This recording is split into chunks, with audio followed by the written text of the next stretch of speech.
Hi, my name is Kyla Neely, and I'm a licensed clinical social worker with Crosswinds Counseling. Today, I'd like to talk to you about boundaries.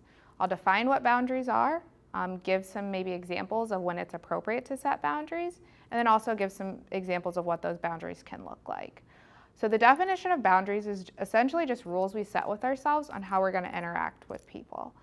Dr. Henry Cloud, who's a clinical psychologist, and he wrote a book about boundaries, defines boundaries by property lines.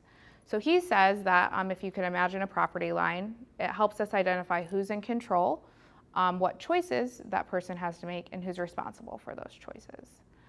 And so keeping that in mind, we can use boundaries in relationships to make those same definitions. So what does that mean? If you are feeling maybe anxious or disappointed, you get fixated on certain topics, these are all signs or symptoms that it might be appropriate to set a boundary.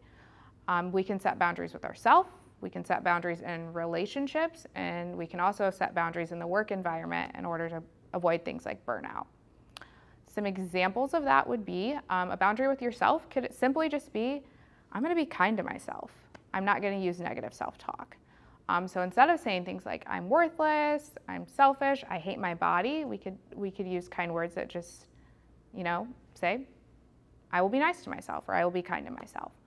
A boundary in the work environment, if you notice yourself getting anxious or frustrated every time an employee sends you an email or every time you get an email, you could simply just respond to that email by saying, hey, I'd like to talk about this in person, in order to help yourself kind of decrease that frustration and again, give you some of that control. A boundary in relationships, oftentimes we can go to friends, spouses, partners to vent. And sometimes they start giving us advice, and that's not what we need in that moment. That causes more frustration, that causes more anxiety for us. So simply by just saying, hey, I just need you to listen in this moment. I don't need your advice. That's a boundary to set. Boundaries, ultimately, they just give us that inner peace. They help us feel safe and comfortable in social situations, or safe and comfortable within ourselves. If this is something you're interested in exploring more, feel free to contact me at Crosswinds Counseling.